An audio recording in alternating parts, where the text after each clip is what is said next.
Verão de 1944. Quase 5 anos depois de Adolf Hitler ordenar que suas tropas invadissem a Polônia, desafiando o mundo a entrar em guerra, os aliados desembarcam na costa da Normandia e empurram o exército alemão para trás. Enquanto na frente russa, o avanço soviético parece inevitável. Apesar de tudo, o Führer parece tranquilo.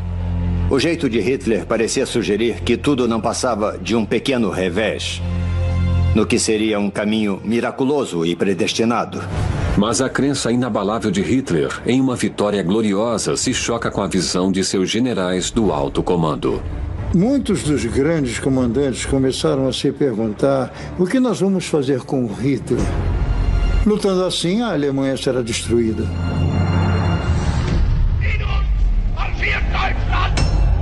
Hitler. Quem é o homem por trás do monstro? Muitos aspectos daquela história não se encaixavam.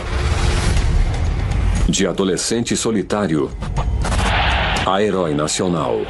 Ele foi o Messias do povo alemão. Como ele conseguiu?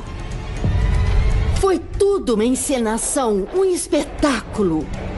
Esta é a apresentação definitiva do homem mais odiado da história. Hitler, ascensão e queda.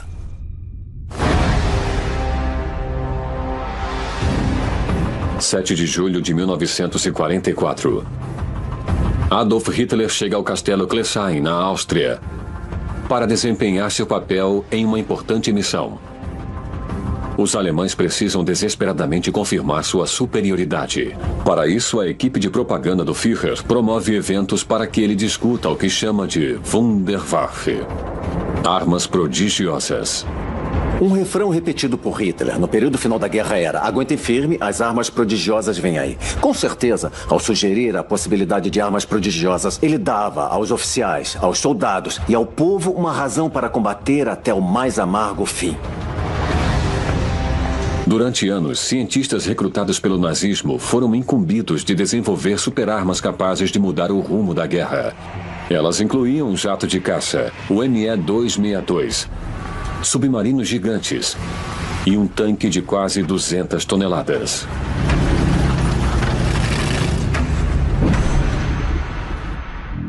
Mas a arma mais apavorante de todas é a arma de vingança 2, ou o foguete V2. Essas fotografias de Walter Frantz revelam um teste do primeiro míssil balístico do mundo.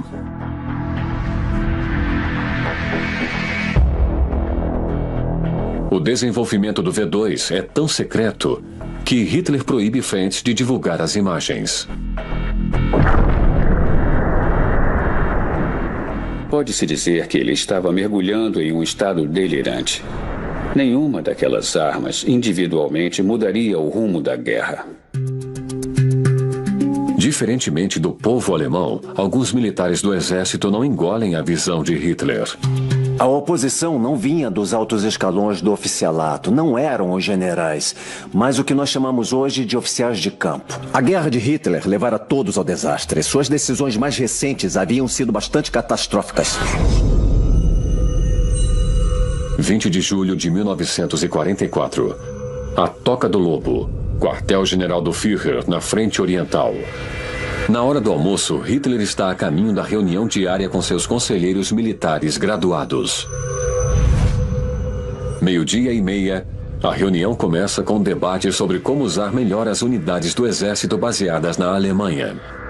Hitler estava debruçado sobre uma mesa enorme de carvalho, onde havia um mapa da situação militar.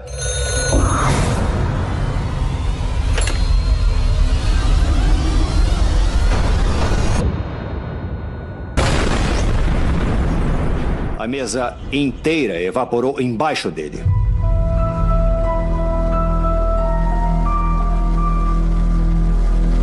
Meio-dia e 42. Uma explosão mata 4 homens e destrói a sala de reuniões. A explosão destruiu boa parte das roupas de Hitler, tal a sua magnitude. Pareceu um milagre, pelo menos aos olhos de Hitler, que ele tenha sobrevivido. Apenas 2 horas depois do seu encontro com a morte, um desafiador Adolf Hitler faz uma exibição de invencibilidade. Ele sequer cancelou os compromissos do resto do dia. Mussolini estava chegando para uma visita. Hitler o cumprimentou e o levou para um passeio pelo prédio no qual ele quase fora assassinado. Desde que se tornara líder do Partido Nazista, Hitler sofreu mais de 40 atentados, mas nenhum chegara tão perto quanto este. 12 horas depois da explosão, ele se dirige à nação pelo rádio para provar que está vivo e bem. Para que os boatos sobre o seu assassinato não ajudem os conspiradores a tomar o poder em Berlim. O discurso de improviso é a primeira vez em mais de 1 ano em que Hitler fala diretamente ao povo alemão.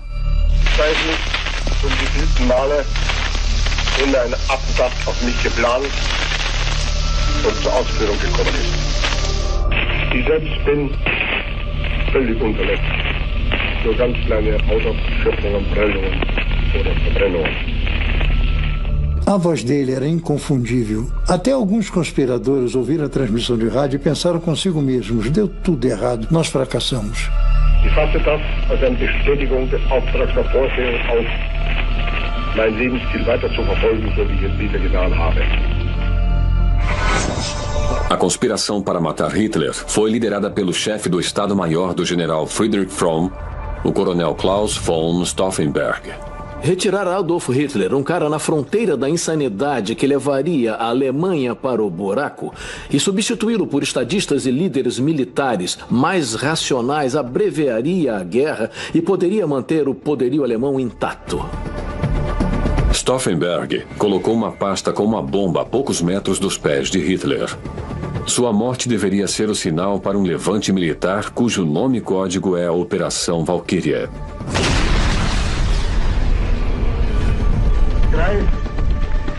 Die Usurpatoren darstellen, ist ein Verkleider. Hat mit der deutschen Wehrmacht und vor allem auch mit dem deutschen Heer gar nichts zu tun. Es sind ein ganz kleiner Klüngel verbrecherische Elemente, die jetzt unbarmherzig ausgerottet werden. Enquanto Hitler estava no ar, Stauffenberg e 3 outros conspiradores já tinham sido executados. Outros com a menor ligação com a conspiração teriam o mesmo destino nas semanas seguintes. Enquanto isso, Hitler faz uma nova aparição pública, dessa vez visitando os feridos pela explosão. Ele estava com chumaços de algodão nas orelhas para proteger os tímpanos rompidos na explosão. A mão e o braço direito são fontes evidentes de enorme desconforto. Ele estava com graves problemas de equilíbrio, o que determinou que não fosse colocado diante de qualquer plateia no futuro próximo, pois poderia simplesmente desabar. Quando sai do hospital, uma multidão de adoradores o espera. No rastro da tentativa de assassinato, uma imensa onda de simpatia por Hitler se eleva. Muitos alemães tiveram uma sensação de alívio por Hitler ter sobrevivido. Por toda a Alemanha ocorreram demonstrações de apoio a Hitler, de entusiasmo. Muitas cartas diziam: graças a Deus você se salvou. Para Hitler, a adulação pública não é suficiente para curar as feridas emocionais deixadas pela explosão. Ele ficou muito assustado com o que aconteceu e tornou-se cada vez mais paranoico, temendo que algo parecido acontecesse outra vez. Ele ordenou que ninguém mais poderia aportar uma pistola perto dele. De muitas formas, Hitler parecia um daqueles imperadores romanos loucos, obcecados com a ideia de serem envenenados. Hitler chega a obrigar 15 mulheres recrutadas em aldeias próximas a aprovar suas refeições.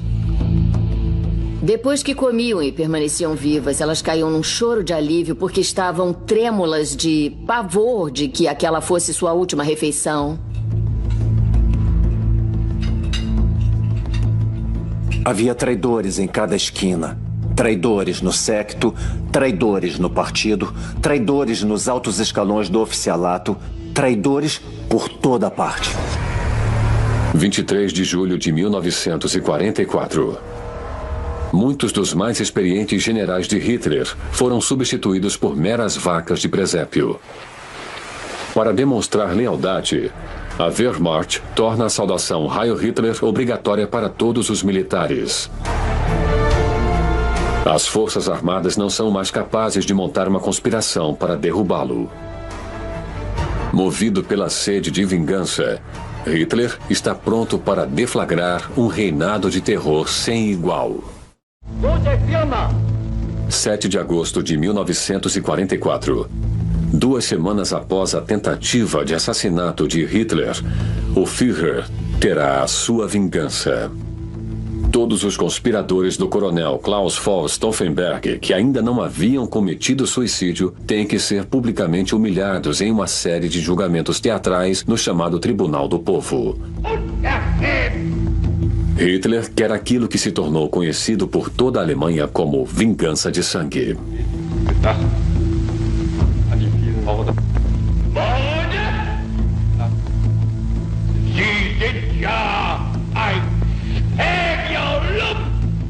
Hitler tinha uma personalidade vingativa, já vimos isso no passado. Ali, ele podia realizar a vingança, deixar essa sede aflorar, porque ali estavam verdadeiros conspiradores, as ameaças ao povo alemão e ao futuro da Alemanha. Ele mandou que todos fossem enforcados com cordas de piano, o que é uma morte pavorosa. O que tornou tudo ainda mais horrível foi Hitler ter mandado filmar. Segundo Albert Speer, Hitler assiste filmes das execuções noite após noite. Enquanto isso, a Gestapo de Heinrich Himmler recebe sinal verde para executar sumariamente qualquer um considerado uma ameaça. Um novo tipo de justiça criminal foi posto em vigor, com a Sippenhaft, a prisão de todos que fossem desleais ao regime e a consequente punição de suas famílias. Represálias em massa aconteciam por toda a Alemanha enquanto Hitler perseguia fantasias doentias de vingança contra qualquer um remotamente suspeito de ligação com a conspiração. 7.000 alemães foram presos. 4.980 foram mortos. Juntamente com o Estado repressivo, veio a repressão dentro das Forças Armadas. Dezenas de milhares de soldados alemães foram levados a julgamento e fuzilados no último ano da guerra, sob acusações infundadas de deserção ou covardia. Em um exército com contingente já tão limitado, essa era a última coisa de que precisavam. 24 de agosto de 1944. Enquanto Hitler ordena a execução dos seus próprios soldados, as forças aliadas libertam Paris. Em setembro, soldados americanos tornam-se a primeira tropa de invasão a pisar em solo alemão desde o início da guerra. A maioria dos alemães estava em desespero. Eles sabiam que a guerra estava quase totalmente perdida. Mas ainda assim, o mito de Hitler resistia. Muita gente acreditava que ele tinha um último truque na cartola. 6 de setembro de 1944. O primeiro foguete V2 é lançado contra Paris. É o primeiro de milhares que miram nos aliados na frente ocidental. Como outras armas prodigiosas do arsenal de Hitler, eles não conseguem deter o avanço das tropas aliadas. 16 de outubro de 1944. O Exército Vermelho cruza a fronteira alemã e entra no país pelo leste da Prússia. A propaganda nazista lança mão de provas de atrocidades. Agora, Goebbels e Hitler martelam a ideia de que se os alemães não lutassem com maior força, se não expulsassem as hordas asiáticas do Oriente, elas cobrariam uma vingança horripilante. Geschändete Frauen, erschlagene Greise, ermordete Kinder. O tratamento dispensado por Hitler ao povo soviético durante a invasão se volta para assombrar os civis alemães. O Exército Vermelho quer desforra, e ainda assim Hitler rejeita qualquer sugestão de negociar a paz. O O que o faz seguir adiante são as lembranças da hora mais sombria, a chamada punhalada nas costas, quando, segundo Hitler, políticos socialistas traíram a Alemanha com a rendição ao fim da Primeira Guerra Mundial. Um dos significados da crença na punhalada nas costas era a determinação de que aquilo jamais acontecesse de novo. Então, quando avançamos para a Segunda Guerra, a derrota, a destruição com honra era preferível à rendição. Ele jamais permitiria que os soldados se rendessem e, com certeza, ele mesmo não se renderia. Quando seu círculo íntimo o incentiva a vir a público em busca de apoio, Hitler permanece frio e indiferente aos apuros do povo. Para o alemão comum, era um problema por quem lutava. Acho que agora, para muitos soldados e operários, eles lutavam pela Alemanha e não mais por Hitler.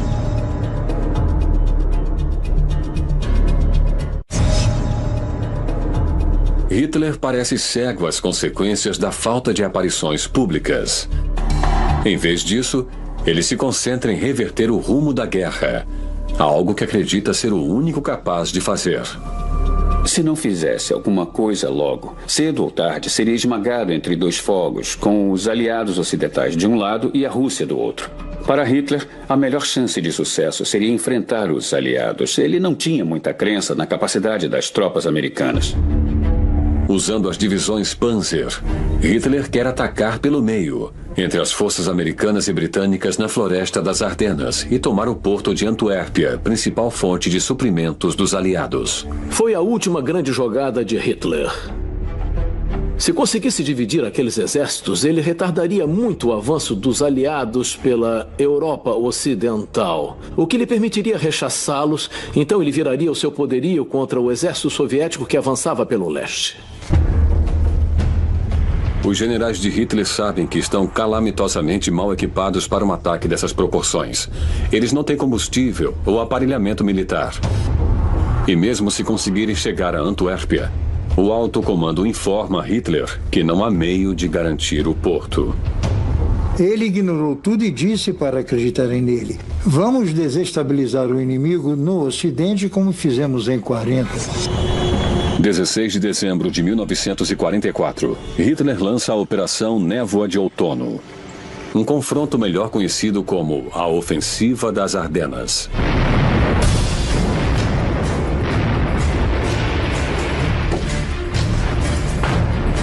De início, os aliados foram pegos de surpresa.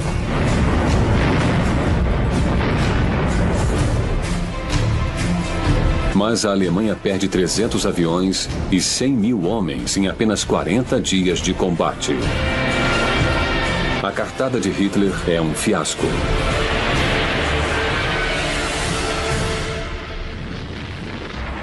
Como temiam os generais, as tropas alemãs desmoronam frente à superioridade aérea e de contingente dos aliados. Hitler confronta seus próprios comandantes. A reação de Hitler ao fracasso da ofensiva das Ardenas é característica. É claro que ele culpa todos, menos a ele. A culpa era dos generais e dos soldados alemães que não estavam à altura das expectativas dele. Eu os condecorei e os mimei de todo jeito e eles ainda me traíram. A fracassada ofensiva de Hitler deixa as tropas totalmente exauridas. As pesadas perdas da Luftwaffe fazem com que as tropas alemãs no solo percam o fundamental apoio aéreo. A Alemanha não consegue mais rechaçar os aliados no oeste ou os soviéticos no leste. Foi uma hora da verdade sombria. Hitler entendeu que não havia mais jogadas, não tinha mais cartas para jogar. Ele reage à devastadora realidade de modo característico. Ameaçando se matar, como fizeram em 1923, no rastro do fracassado golpe de Munique, e em 1931, ao saber do suicídio de sua querida sobrinha Gayle. Mas como o coronel von Bülow lembraria mais tarde, Hitler opta por outra linha de ação. Podemos ser destruídos, mas se formos, vamos arrastar o mundo conosco. Um mundo em chamas. O gênio da propaganda, Joseph Goebbels, o homem que fora mais responsável que qualquer outro pela ascensão de Hitler, implora que o Führer se dirija ao povo. Apesar dos apelos de Goebbels, por favor, mein Führer, vá até lá, galvanize o povo. Hitler sabia que não restava mais nada a defender. Aceitando que o sonho de um Reich de 1000 anos, que se estenderia do Atlântico até os Urais, está acabado, Hitler procura um bode expiatório e decide que será o povo alemão. Ele achava que eles o decepcionaram e que decepcionaram a si mesmos. Em suas fantasias raciais, só os fortes sobreviviam. Se os alemães estavam mergulhando na derrota, era porque não eram dignos de sobreviver. A outrora temida máquina de guerra alemã está agora batendo em retirada para as profundezas da pátria-mãe. Apesar de todos os clamores pelo destino e pela grandeza alemã, Hitler agora se empenha em sacrificar o próprio povo em um gesto de despeito contra a nação que ele acredita tê-lo levado à ruína. 31 de janeiro de 1945. O Exército Vermelho de Stalin chega ao rio Oder. Ele está a apenas 70 quilômetros de Berlim. Nos 7 meses anteriores, centenas de milhares morreram defendendo a Alemanha de Adolf Hitler de uma invasão. Foram obrigados a convocar meninos e idosos. Era realmente a última cartada. Hitler é forçado a reconhecer que a situação é desesperadora. Em um raro momento de reflexão honesta, ele dita seus pensamentos para o secretário particular, Martin Bormann. A situação é grave. Muito grave. Parece mesmo ser desesperadora. Ele deixou bem claro que os alemães atuais o decepcionaram. Mas uma nova Alemanha virá. Novas gerações virão. De quaisquer reveses que possamos sofrer nos dias que estão à nossa frente, o povo alemão tirará nova força. E aconteça o que for, viverá para conhecer um glorioso amanhã.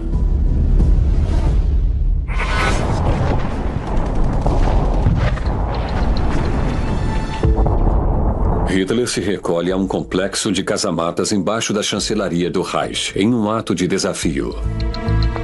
Hitler podia ir para onde quisesse. Ele podia requisitar um avião e voar sobre Salzburgo e ir para a zona americana na esperança de ser recolhido. Mas, espantosamente, ficou em Berlim, bem no caminho do Exército Vermelho que vinha pegá-lo. O grande ditador, que já governara o país de um opulento quartel-general nos Alpes, agora passa a maior parte do tempo em um quarto de 3 metros por 4. O único vislumbre que tem da luz do dia é quando passeia no jardim da chancelaria do Reich com o fiel cão Blonde. A saúde de Hitler decai rapidamente.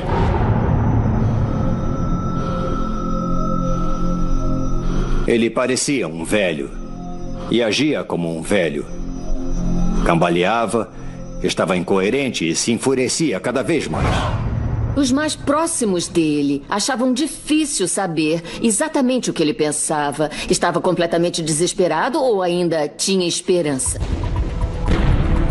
9 de fevereiro de 1945. Com as tropas alemãs em colapso tanto no leste quanto no oeste, Hitler se retrai para um mundo de fantasia. Ele estava planejando estratégias para tirar a Alemanha daquele atoleiro, estava abrindo negociações com os aliados. Ele não estava fazendo nada disso. Estava examinando sua maquete da reconstrução de Linz. O cameraman particular de Hitler, Walter Frantz, filma-o descobrindo a maquete de sua querida cidade natal na Áustria. É um momento que Hitler aguarda desde que encomendou o projeto da reconstrução, 5 anos antes.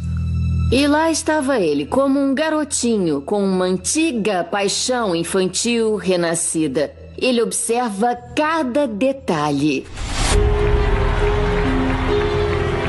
Seus pensamentos se voltam para o triunfal retorno para casa durante o Anschluss, em 1938.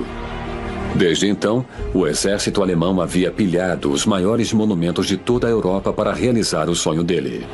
A cidade natal será beneficiária do grande tesouro para que Linz possa finalmente eclipsar Viena e ser realmente a cidade do futuro cultural. Hitler ainda fala de se aposentar em Linz depois da guerra. Sonho que naquele momento é obviamente um delírio. Se ele precisava confirmar esse fato, a confirmação chega poucos dias depois. 12 de fevereiro de 1945. Hitler recebe notícias da Conferência de Yalta, onde os líderes aliados Winston Churchill, Franklin Roosevelt e Joseph Stalin estão reunidos para discutir a Europa do pós-guerra. Eles concordam que não haverá fim negociado, apenas rendição incondicional e que os criminosos de guerra serão levados a julgamento. O ministro dos Armamentos Albert Speer registra a desafiadora resposta de Hitler. Eu sempre disse que não haveria possibilidade de capitulação. A história não se repete. Não importava se todo mundo acabasse morto no final, contanto que nunca se rendessem. Era só o que importava para ele. 24 de fevereiro de 1945. Os chefões mais leais ao Führer, os Gauleiters, são chamados a Berlim. Os Gauleiters, que não viam Hitler há 6 meses, ficaram bastante assustados com sua aparência. Seu estado era lastimável. Ele estava depauperado, arrastava os pés no chão, tinha bolsa sob os olhos. Até a saliva lhe escorria pela boca. Eles vieram dos 4 cantos da Alemanha, na esperança de ouvir alguma explicação, algum plano do Hitler para tirá-los daquela enrascada. E o que eles ouviram foi profundamente decepcionante. Hitler se repetia, matraqueava, ele repisava.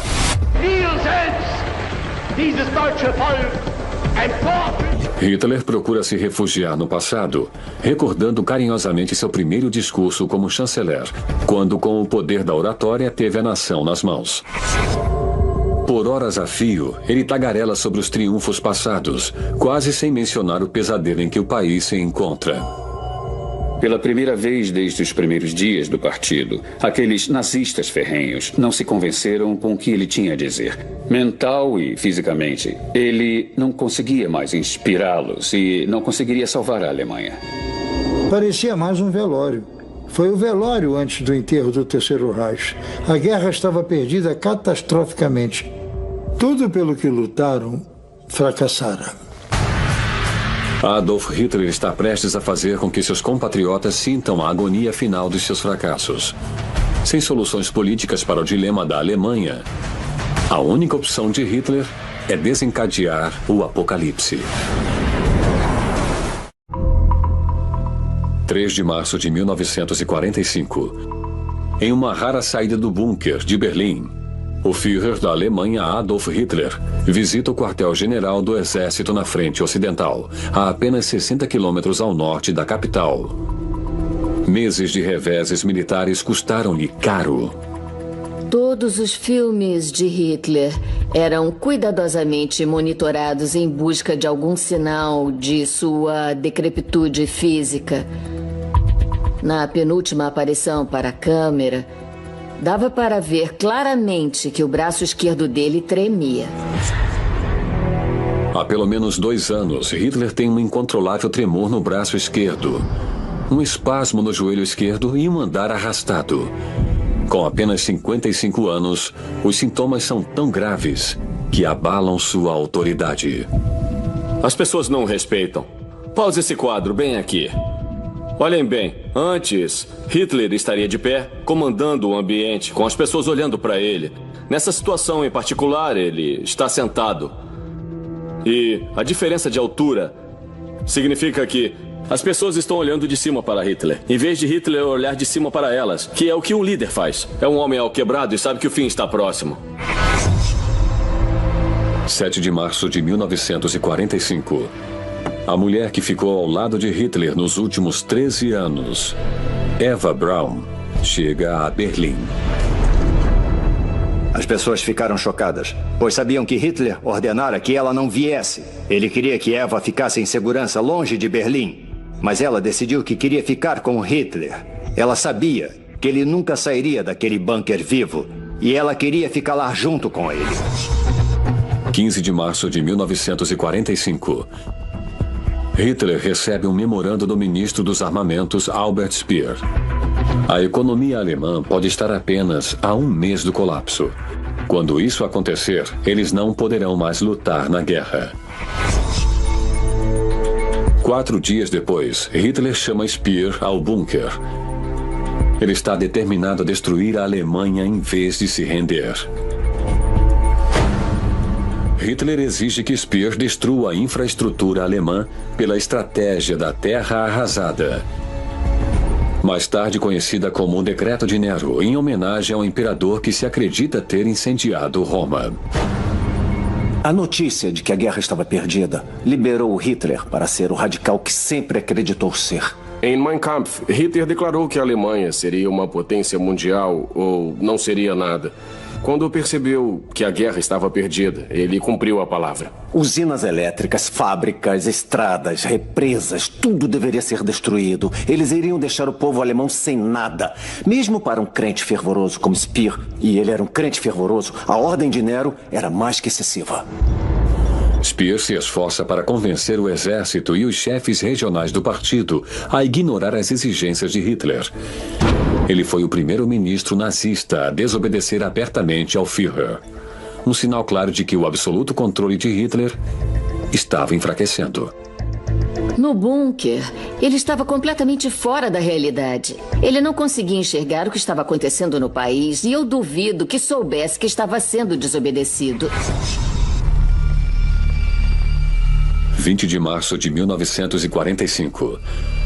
As últimas imagens existentes de Hitler, um homem cuja carreira foi criada pela mídia e que nos 12 anos anteriores insistira que todo grande evento fosse filmado.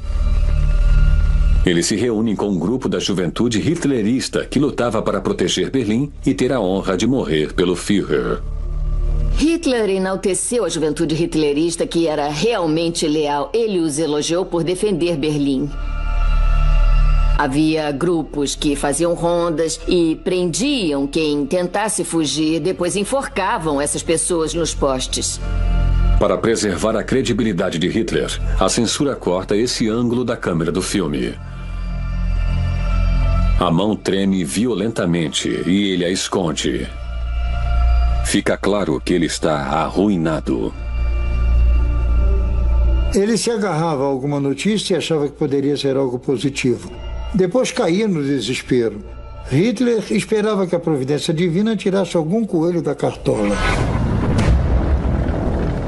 16 de abril de 1945. A esperança de Hitler na intervenção divina é destroçada. Stalin deflagra o brutal poder do Exército Vermelho e retoma a ofensiva soviética contra a capital da Alemanha. Ele pedia atualizações. Quanto falta para chegarem aqui? A quantas horas estão do centro de Berlim? 4 dias mais tarde, no 56º aniversário de Hitler, os soviéticos estão a apenas 16 quilômetros de Berlim. Bombas chovem na cidade. Pela primeira vez depois de se tornar chefe de Estado, Hitler evita todas as comemorações. Durante toda a vida, Hitler deu uma grande importância ao seu aniversário, mas nesse último em particular, estava muito deprimido. –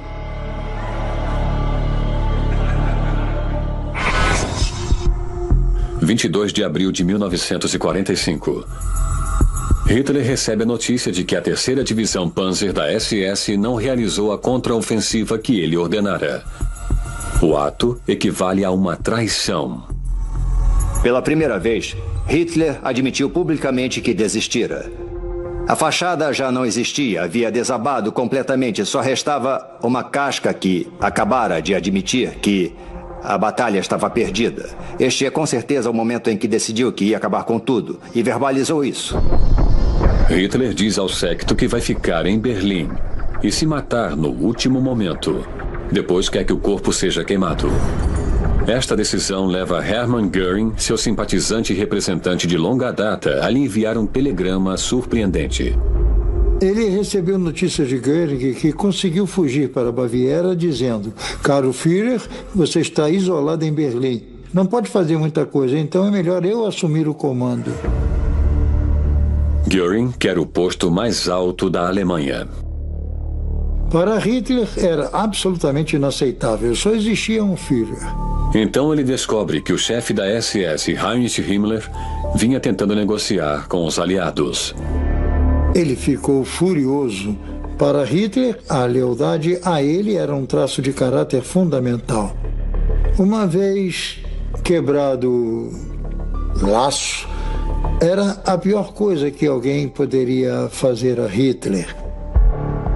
Ainda capaz de se vingar impiedosamente, mas incapaz de alcançar Himmler em pessoa, Hitler ordena a execução do mais próximo assessor de Himmler, Hermann Figelein, culpado por associação.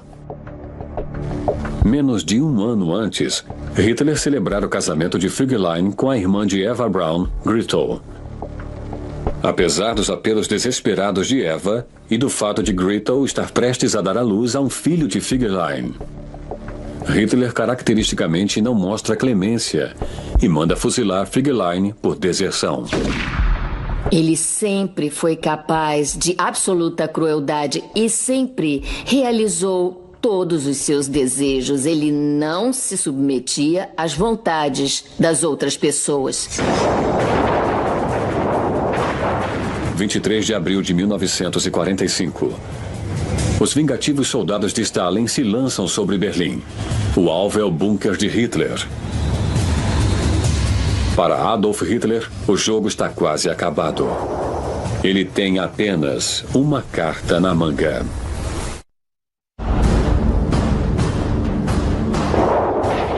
28 de abril de 1945.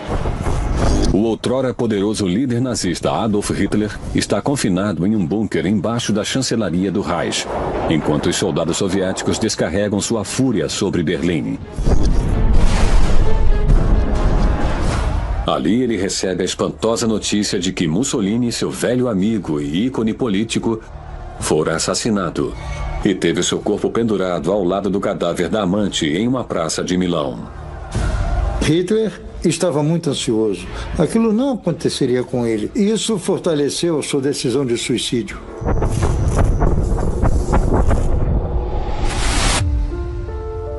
Hitler volta o pensamento para Eva Braun, a amante secreta por 13 anos e a pessoa mais leal da sua vida. Por toda a carreira, ele resistiu ao desejo dela de se casar, alegando que isso o distrairia da grande missão. Agora decidido a se suicidar, ele não vê motivo para negar-lhe o desejo. Hitler reconheceu a incrível lealdade e devoção que Eva Braun a ele dedicara e concordou em se casar com ela. 29 de abril de 1945. A cerimônia simples acontece na sala de reuniões de Hitler no bunker, pouco depois da meia-noite. Eles trocaram alianças que foram roubadas de prisioneiros nas celas da Gestapo e assinaram a certidão de casamento. Eva Braun parecia muito emocionada. Ela assina Eva B e em seguida risca o B e escreve Hitler. Naquela noite, o Führer e sua secretária Treadle Jung se retiram para o escritório, onde ele dita seu testamento e suas últimas vontades. As instruções são para que, uma vez morto, o almirante Karl Dönitz se torne presidente. Então ele confirma a crença obsessiva expressa pela primeira vez em Mein Kampf, mais de 20 anos antes. Eis o que ele disse no final do bunker. Acima de tudo, eu afirmo que a liderança da nação e seus seguidores observaram de forma escrupulosa as leis raciais e farão oposição de modo implacável ao veneno universal de todos os povos, o judaísmo internacional. Foram suas últimas palavras. Para Hitler, a guerra foi iniciada pelos judeus e perdida pelos generais do exército alemão. Ele mesmo não assume qualquer responsabilidade. 30 de abril de 1945. As tropas soviéticas estão a 500 metros do bunker. Às 3 da tarde, Hitler pede que o camareiro lhe traga a arma. Ele sempre cultivou a ideia que seria ou sucesso ou a morte. Não havia meio termo. O suicídio é um gesto digno de um herói de sua estatura.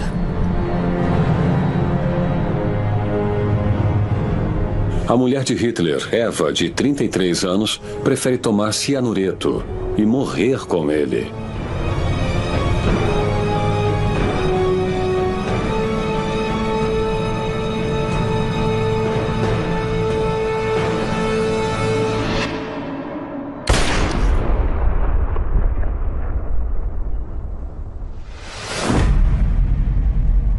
De maio de 1945, a rádio alemã anuncia a morte de Adolf Hitler.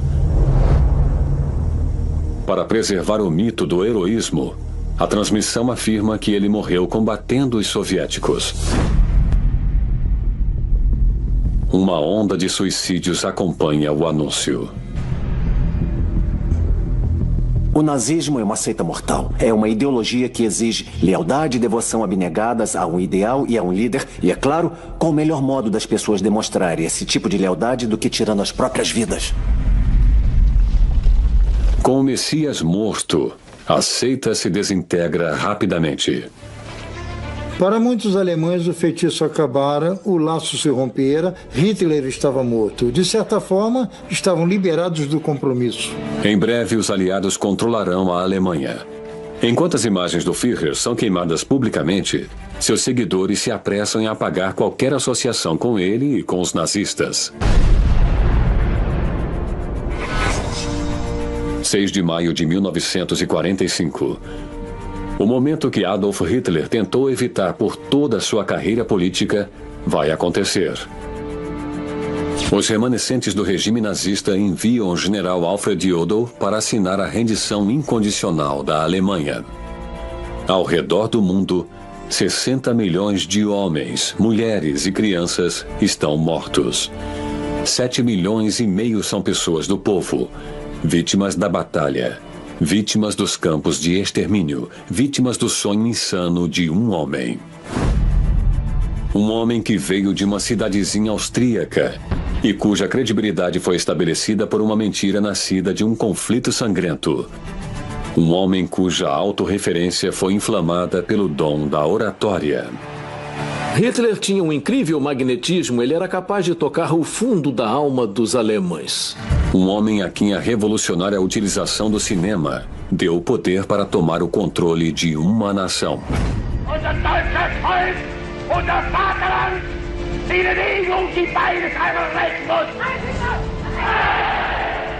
Hitler tornou-se um ponto de referência para tudo que deu errado na Alemanha. Desde 1945, o país vem espiando sem parar tudo o que Hitler fez.